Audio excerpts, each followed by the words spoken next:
Patch review.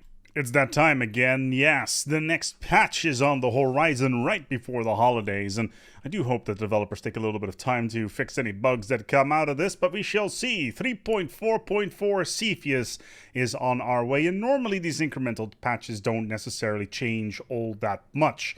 This time, however, there are some very significant meta changes that need to be taken into account, so get ready and make sure that you give feedback below as soon as you hear something interesting. That's right, 3.4.4 Cepheus is on its way, and immediately we have some very major improvements. And that is that automated exploration and automated research are now available from the start of the game rather than being tech locked. For those of you who are not aware, as you have a science ship, you have the ability to do the ability of automatic surveying. Now, automatic surveying is something that you don't have at the start of the game. It is a technology that is, I think, tier 1. You get it relatively early. In earlier versions of the game, you would get it in the early to mid game. But now this will be a functionality that is part of the game right off the get-go, which essentially means that you can automate the entire start of the game, which I don't think necessarily is the best idea. I understand why this is a quality of life thing. I do think that it kind of takes the initial wonder of the game out of your hands. Personally, I will always try to focus the initial surveying quite specifically, and then after that point, I will turn automatic surveying. Now, the technology itself also comes with a survey speed boost normally, and I don't think that is going to be applied here, so we'll see whether or not that is going to be replaced, but still an interesting change. In addition, we have automatic research, which is this functionality right here, which I currently don't have the ability to because I don't have the technology unlocked. Instead, you will be able to do this right off the get-go and essentially be able to automate all your research and run on automated mode. Yeah, you can automate a significant chunk of your stuff right off the get-go. Whether or not this is a good thing or a bad thing, I'll leave that up to you. Personally, I'm not too fussed because I don't necessarily use automated research all that much myself because I pretty much have the tech tree baked into my skull, but the automated research surveying, having that right off the get-go is rather nice. So we shall see. This is a big one. Construction ships now have an automated construction mode, which will automatically build research and mining stations over their appropriate deposits, but they will not automatically build observation stations, hyper-relays, or other constructions. This is a fascinating change, I feel. Construction ships, right now, you essentially would need to manually build stuff. So let's say that I have some minerals in a system somewhere. I need to right-click on that system and build the station there in order to get those minerals. You'll now be able to automate that, most likely with a similar button down here, but I'm not entirely sure if this is a good idea or not, and it really depends on the way the AI works. Normally, I really prioritize the high value ones. So for instance, there is 12 minerals in this system, therefore it's pretty logical that there is a large amount of minerals being produced in a single location, in this case 9. That's mostly due to technology in this particular case, but still, you would always want to go manually for those high value ones first because they have a much faster return of investment. Because those 100 minerals at the start of the game are quite expensive, and it takes 10 months to get those resources back in this particular case. In some cases, it takes over 100 months if it's only one mineral. And I really wonder whether or not there is going to be some sort of AI balance in the background there, because this is actually really important, and not automating everything, especially for new players that don't necessarily understand the economy and the return of investments when it comes to building particular structures on planets and in space. Don't know if this is a good idea enough. I understand why they are doing it. It takes the annoyance of having to build stations out of the equation. But we'll see. We'll see whether or not this is going to be reasonable or not. Imperial Fiefdom changes. Now, the Imperial Fiefdom is a origin, and right now, essentially what it does is that what you can do here is that the Imperial Fiefdom Overlord is now barred from terms that allow you to join offensive wars of their subjects. That has basically been introduced due to the ability of going to war with yourself. This has now been changed. This was one of the things that was introduced in 3.4.0. It's now been removed completely, which is nice. Every member of an empire that does not start with an overlord nearby will start with a small overlord colony or outpost in the vicinity. Just to illustrate this, I have an overlord in this particular game, and they have already completely collapsed. But let's say that you have your overlord in this system over here, and you spawn all the way over here as a subject of said overlord. One of their overlord systems nearby will always, be under the control of the overlord, which makes a lot of sense. And in addition to that, that in general shouldn't happen to begin with. You should always spawn relatively close to the overlord capital. So this is something to keep in mind here. The Overlord's Empire will give thee connected by derelict gateways that Overlords can use, but which become ruined once the Civil War starts. Interesting. I am assuming this has to do with the hyper relays. Will be connected by derelict gateways that the Overlord can use. Interesting.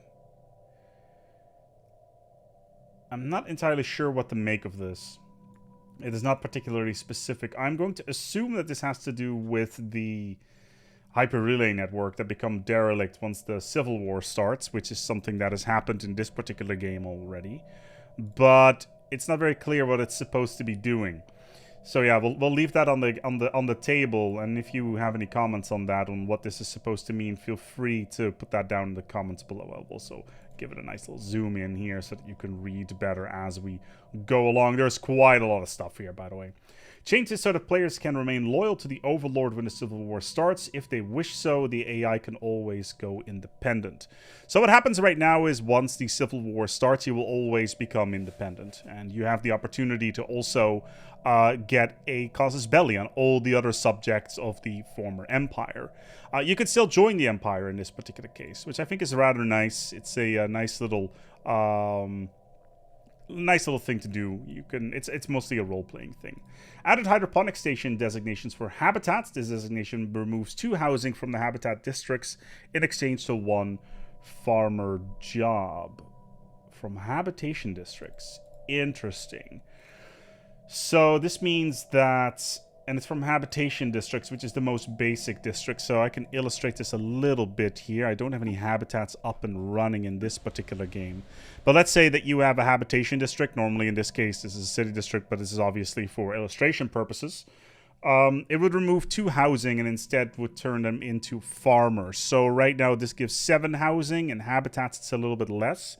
But it adds a farmer job, which basically means that the habitats can be a little bit more self-sufficient, and they don't necessarily need to be running with the hydroponics facility everywhere, which is rather nice. It's a nice change, and it really boosts the usability of habitats in general. And I think Void Dwellers in particular are going to be very happy with that. Planetary Automation will now seek to clear blockers as soon as there is any need. It now uses the same formula as the indicator on the outliner, i.e. if it's limiting the number of districts, or if there are buildings that could be built by clearing the blockers, or if planetary growth is reduced, previous behavior will also check on those. So what that means is that in the outliner, sometimes you will get the icon for blockers, which are these bad boys over here. And it's basically a little square with some lines through it, and it will pop up over here. As soon as one of those pops up, you usually want to clear them, because it means that you have no longer the ability to increase your district number. The AI will now do this as well, which I think is really, really nice. In addition, if a blocker blocks something like a gas deposit or any of the strategic goods, it will also try to clear that as soon as possible and then build a gas facility. In this particular case, I do believe that I have one somewhere. Yeah, there we go. So gas extraction well, bubbling swamp. If it was blocked, the AI will try to clear it and then build a gas mine on there. So that makes perfect sense. Planetary growth is being reduced. That has to do with the carrying capacity of the planet. So the more districts are available, the higher the carrying capacity of the planet, and the more impactful it is on population growth. This is a very, very convoluted subject. Pop growth is rather difficult to understand the way it works, especially with carrying capacity, etc. And it would require a minor manual in order to figure that one out. So we can talk about that in a separate video. Made some clarifications for Shroud Walkers, so it's clear what assets you are getting from them and how the planet modifier works. So Shroud Walkers, you can get a special modifier from them that essentially is, I think, Teachers of the Shroud, and it gives you a bonus to stability as well as amenities, output, etc. So some clarification on what they do, which is nice. Criminal Pops no longer reduces the efficiency of criminal syndicate brand offices. Yeah, that makes perfect sense. Previously, if you would build a criminal syndicate branch office, which are completely unique, by the way, if you've never played with them, do try them out. They're part of Megacorp. Essentially, if you had criminals, they would reduce the efficiency of them, where it should probably be the other way around. Quantum Catapult event art image has been added, so if you're playing with the Slingshot to the Stars origin, you should be able to get more event art.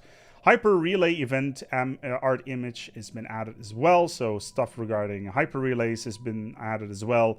New Overlord music track will now play in the main menu. Yeah, that's a biggie. Tooltip now mentioning that setting up a Vassal resource sharing will prevent the affected resources from being traded in the regular trade deals later. Interesting. Vassal resource sharing. I'm assuming this has to do with the vassalization contracts, that those resources are not part of their standard pool and they won't trade those. Okay.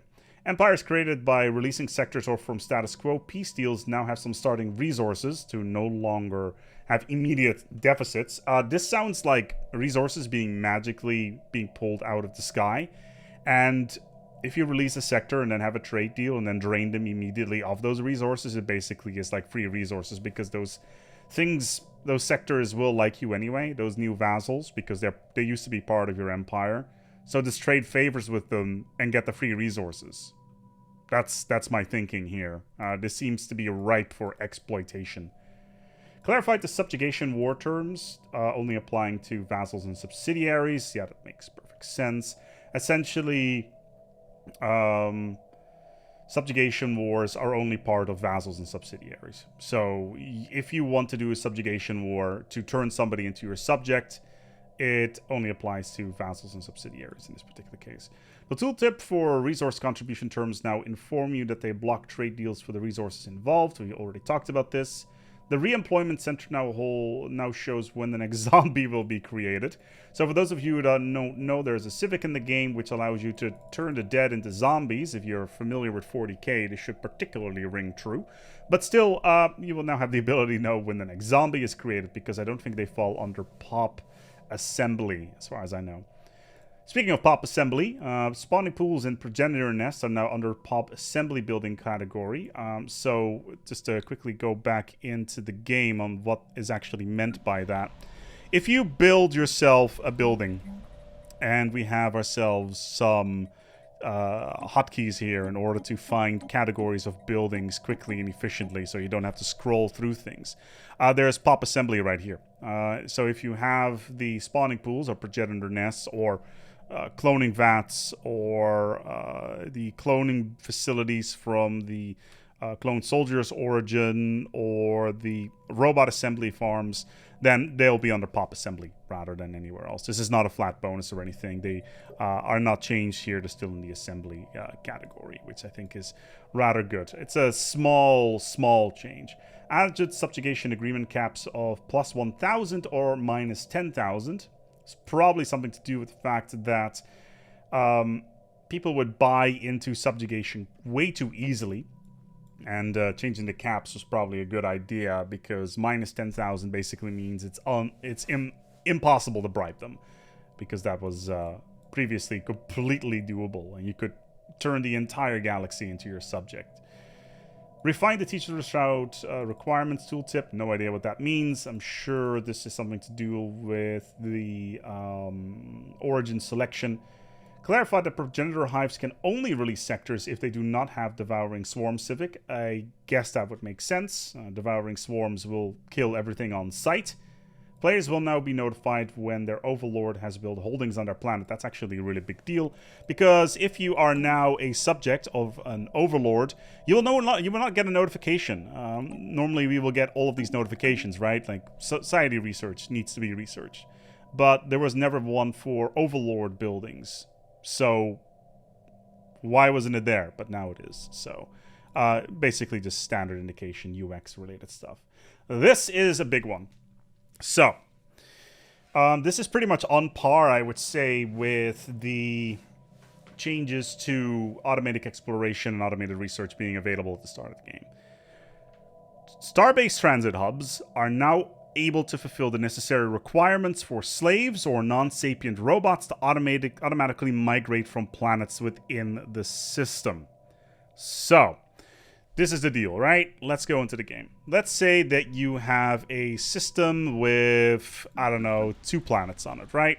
And you have a bunch of slaves on this planet. Let's go over here. I happen to have a bunch of livestock over here.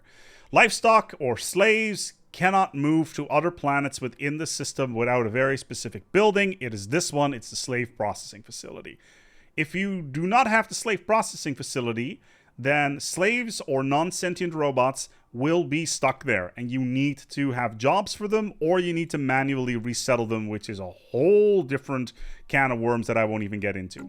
However, from now onwards, if you build yourselves a can I maybe build one over here? Do I have the ability? A transit hub in that system, and you have multiple planets or habitats in that system, the transit hub will allow you to move those pops from A to B, essentially removing the need for that slavery building. That means that if you are in a system that has 6 or 7 habitats and a planet, you only need a slave processing facility on only on a single planet, as well as a transit hub. In this particular case, you save 6 whole building slots that you can use for something a little bit more useful, like science, etc. It's very important you keep that in mind, because this is actually a really big deal, because building slots are worth their weight in gold. Very important change here. I can see this having actually pretty... This is very impactful, actually. I think this is a pretty big one. The dividend event now specifies which enclave is paying its dues. This has to do with the PMCs. Previously, you wouldn't see what the name of the PMC was. And if you were running with, like, say, 5 PMCs, you would never know who you were getting your money from. Not that you would care, because it's money, right? So, quality of life, I guess. AI logic for voting on free migration has been adjusted to more strictly align with xenophile and xenophobe ethics. AI logic for voting on free migration. This has to do... I'm guessing this has to do with migration agreements. Let's take a look. So I am going to guess that if you are a authoritarian xenophobe materialist, you are not going to be doing a migration treaty all that quickly. And right now there's just an acceptance modifier here. But if you are a xenophobe, you're most likely not going to allow for a migration treaty, or at least the AI is going to be. Whereas xenophiles are going to be all over that stuff. Bring me to the xenocompatibility tanks, ladies and gentlemen. That's all I need. AI 10-year voting cooldown extended to now apply for other Diplo actions like declaring war. Wait, they could do that? Oh boy. So apparently the AI could go to war whenever they wanted to, and that's been changed. So yeah. Clarified the tooltip for strip mine decision. Strip mine is part of the Prospectorium, and it's the last bonus in the tree, and essentially they've added some details on the decision. So essentially, if you would go into your game, let's say we had a planet, we get a decision, there's a strip mine decision, hypothetically in this particular case, and the tooltip, like in this particular case, launch anti-war campaign has more details on it. That's it. That's all it does. Essentially what the event does, it removes a bunch of districts in favor of mines. That's the gist of it anyway. So yeah, that's minor, but still. Adding a setting that's a galaxy setup that permits the disabling of L gates. Well, that's interesting, because I'm pretty darn sure that I've played in games where there are no L gates in the entire galaxy whatsoever, but it's nice that we now have a setup option for it. Planetary Automation will now build preemptively if there are 0 jobs available or on a planet, or if there is an unemployed pop that can work a job from a suggested building. This should solve both the case where we should make a specialist job for slaves, but also allows us to preemptively build more jobs for auto migration. So, let's say that you have a planet with a pop available. It's 0 pops, right? We have 0 jobs available. There's also no unemployment in this particular case. There is.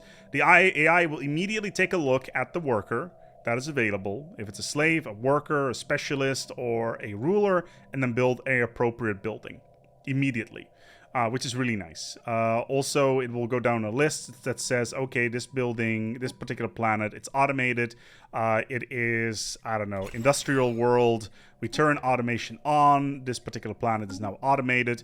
It will now automatically start building an industrial district or a mining district, depending on the needs of the planet, as well as on the availability of the workers on said planet, which I think is rather nice. It's a minor thing. It does make the automation of planets a little bit more appetizing. I very rarely do it, but then again, I play tall quite a lot versus wide when you have to manage 1 million planets. So it's a nice little bonus, I would say. It makes life easier. Added a upgrade module to the Planetary Automation such that players can now enable or disable automatic upgrading of planets. Okay. Allow me to illustrate you something here. Let's go to the Planetary Summary. You may have never seen this screen. You get to it by right-clicking on Automation. There's a right-click to open Settings, Information tab here, but essentially they added a tick box that basically says, Enable, Disable Automatic Upgrading Buildings on this planet. That's it. Very easy, very simple. I like this particular setting here. You can basically manage everything, saying, hey, focus on rare resources, or focus on pop assembly, or housing, crime, etc. You can disable all this stuff. Psychor in particular is very nice. Posthumous employment, I don't even know why it's here, because we don't even have access to an unemployment center, but you get the general idea there, so that's rather nice. So, now we get to balance, and there are a bunch of hard hitting changes here, and I hope that you got yourself ready, because one in particular is rather crazy and is going to it's basically going to require me to redo a bunch of tutorials, let's put it that way. First off, ships now gain 5 XP per day in battle instead of 1. Big deal. It makes ships better over time, and you don't want to just throw them into action against other fleets, because they are now actually valuable. Ships previously were just ships. They didn't have any value. They have veterancy attached to them. I know, right? Like, who knew that there was veterancy to ships? But it also means that the more you use a fleet, the more it is in combat, the more experience it gains. Therefore, you want to be able to send it out against victory so that you can make fleets stronger. The more experience it has, the stronger the fleet, etc. So you don't want to get your capital fleet that is super high on the veterancy level and get it wiped instantly. That's not a very good idea.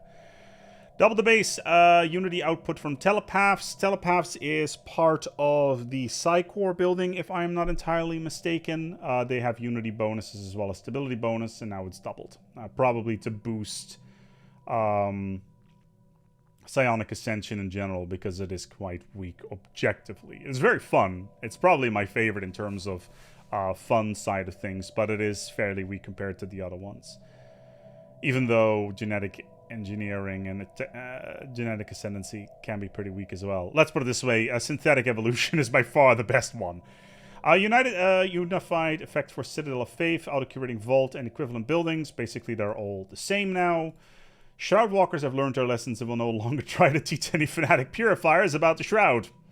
Yeah, so if you are now Fnatic Purifiers, you can no longer have Shroud Walkers as a origin, because they will come through that gate and kill Shroud Walkers, at least through the wormhole.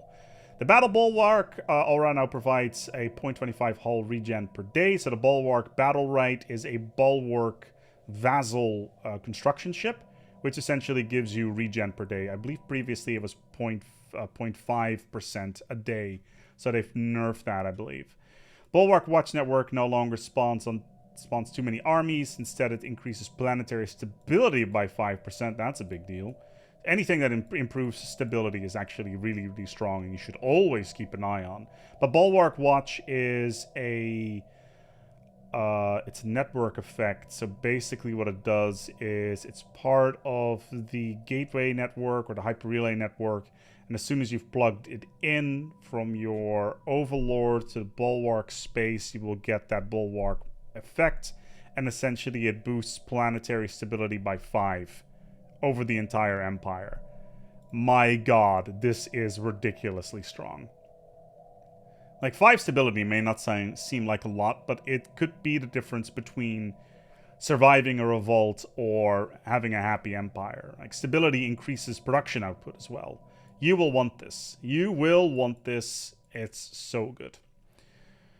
Being an overlord now imparts a minus 1,000 penalty to diplomatic requests to be subjugated. I would hope so. The Ministry of Science and Vigil Command now have an empire. Oh my lord. Okay, so... Oh boy. Oh boy. So, there is this building. There is this building. You're probably familiar with it. It is the Academy of Science. Let's just rip out this hollow temple here. Research Institute, right? Ministry of Science. Wait, what? Research Institute. Ministry of Science. Ministry of Science? I am very confused here. Oh, this is an Overlord building. Okay, yeah. Okay, so Ministry of Science is an Overlord structure that you can just build on a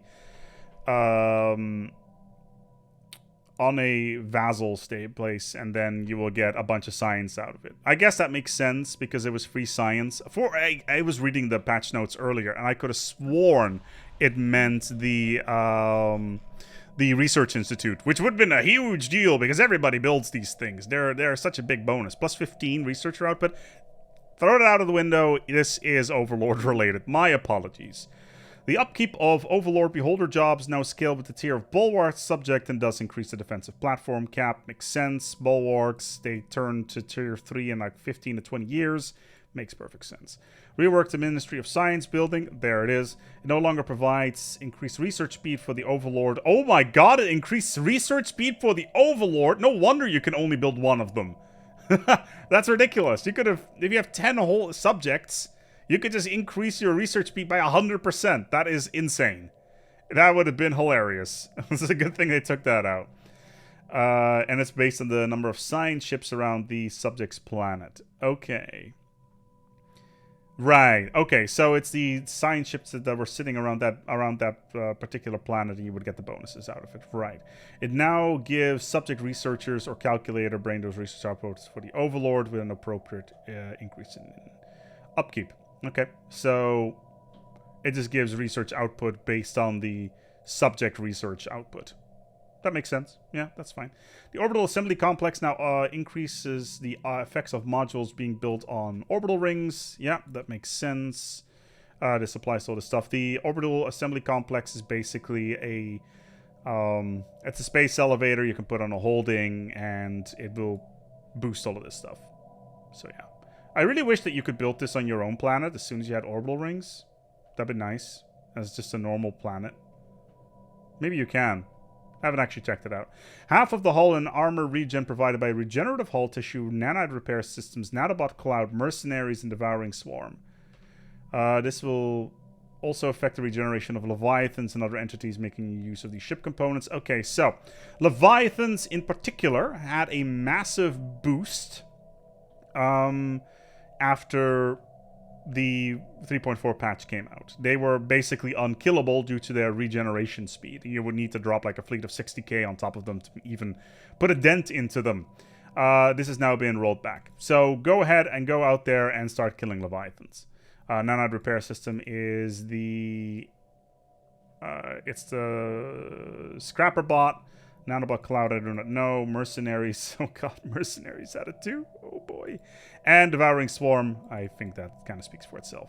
Alright, I hope you're ready, because this is probably the biggest change for the game's meta, especially the start of the game. This is a pretty important change, and that is retrofitting ships will no longer pay out resources left over after retrofit costs have been applied. And this requires a little bit of explanation. So, let's say you start a game. It's 2200, the 1st of January, etc., etc. You have a fleet. A fleet has weapons on it, right? And you don't have enough alloys to do stuff right off the bat. It takes a little bit of time to get going. It's pretty standard. You go into the ship designer, you remove auto-generate ships, you clear the design, you strip off the FTL drive, and boom, you upgrade the fleet. And if you keep an eye on the upgrade here, we will see that we get a bunch of alloys. This is been in the game for a very, very long time. I want to say almost half a decade. This change, this line alone, changes that completely. You will no longer be able to do this trick. It is a massive deal. It is so big in terms of the meta of the game and the early game that entire tutorials are going to need to be rewritten about this, because this has been part of the game for such a long time, and now they're changing it. It's a different team these days. These are no longer the people that made the original decision to keep this in. The team's changes, they rotate quite a lot, and the current team doesn't feel that this has a place within the overall structure of Stellaris. So yeah, that's why that has changed. So keep an eye on that. Effects that granted modifiers to ship upgrades costs have been replaced with other modifiers. It should no longer be possible to be in a situation where it's cheaper to build empty ships and then upgrade them to build them the correct right away. Alright. I know what this refers to. Let's say that you are a subject, right? So let's see if we can find one here. See Senate. Well, it doesn't really matter. But basically, specifically the Scholarium, you had the ability to build fleets for super cheap and then upgrade them for almost no cost, or de-upgrade them, as in strip out all the resources for massive bonuses. You would get way more resources back than you would put into them, and this is why this has changed. So yeah, you can no longer build naked corvettes and then upgrade them on the cheap. That's no longer a thing, so sad times. Significantly reduce the amount it takes to build ion cannons. Ion cannons take friggin' forever, and they're super powerful, so it kind of makes sense, but now they're even better. Also, their base cost has been reduced, and the upkeep of ion cannons, but they are now affected by components. So if you have ion cannons with all the greebles attached to it, with all the bells and whistles, they're going to be more expensive to upkeep, such as like crystals, alloys, etc. But they'll be quicker to build, and they'll have a reduced base cost. Build more ion cannons is basically what they're saying. I'm sure that telemetry in the background is saying that nobody's building defensive systems. No, because they're terrible, and you should be investing in ships instead. Reduce waiting for clerks as pops, as they seem to want to work rather... hold on here. Reduced waiting for clerks as pops seem to be really want to work as them instead of miners. Yeah, clerks are terrible. You should never use them. They're awful. Always get other pops instead. All I can say. Like, objectively, clerks are a bad investment. Unless you're a megacorp or you've got the... even then, clerks are terrible. Pops should always be working in jobs that produce something useful, and the amount of trade value you get out of clerks or amenities is usually not worth it versus something else. That's what it generally boils down to. Merc dividends no longer give ships when the patron is near or above their naval cap. So mercs sometimes give ships if you're they sometimes give ships. If you're close to your naval cap, they no longer do that. I guess that makes sense. Moved bonus resource storage for siloed from tech global production strategy to tech construction templates. This has to do with automation. Essentially, silos very rarely built as a structure on planets. So let's go into a save game that I've got ready for this specifically. Let's hope that I actually have the technology available. Otherwise, this is going to get really awkward really quickly. Okay, resource silos. So if the AI is automated and they see that you need more resources because you're maxed out all the time, they'll build resource silos. So they're in the tech construction templates. That's literally it. Very simple, nothing straightforward. I really wish they would cluster all this stuff together by category rather than build this giant-ass list. If you declare a force ideology war in Empire, all non-Gestalt overlords and subjects that are called into the war will also be subject to force ideology effect. All non-Gestalt overlords and subjects that are... Okay.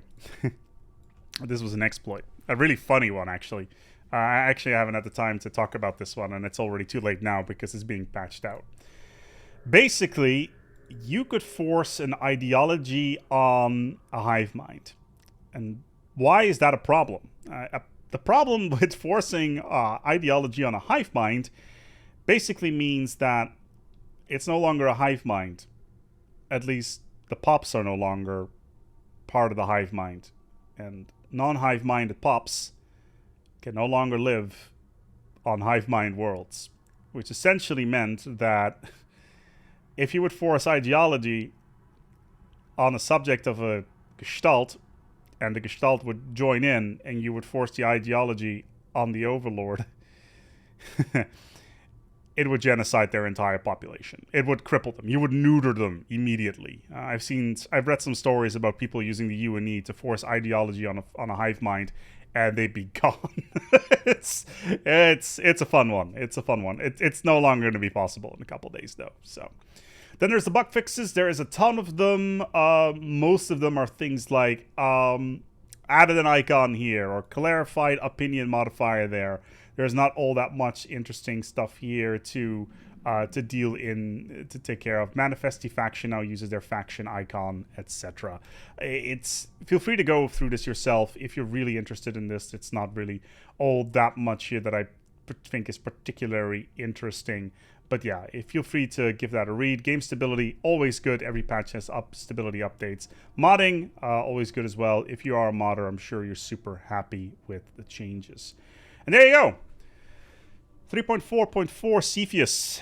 It is coming to us very, very soon in the next few days. And on top of that, 3.5 Fornax is going to be scheduled for the fall. 3.5 being announced, essentially. And that is also extremely exciting. And the developers will be going on holiday. It's currently in the middle of June. They'll be taking about 6 weeks until we get more dev diaries and more stuff. So this will be the end of the dev diary chain for a couple of weeks. So yeah, if you want to get more information about the game, feel free to check out the videos that I'll be running. I'll be going through a every 3-day release cycle for my videos. I've been on a little bit of vacation myself as well. And yeah, we should have some fun because summer's here. It means it's time to bring out the memes, ladies and gentlemen. Let's see how fast we can make these ships go once again. And of course, we're going to need to update all of those tutorials that have been changed since the 3.4.4 update. And one of the big ones, obviously, also is Subterranean, because I haven't done a video on that one, but we'll see.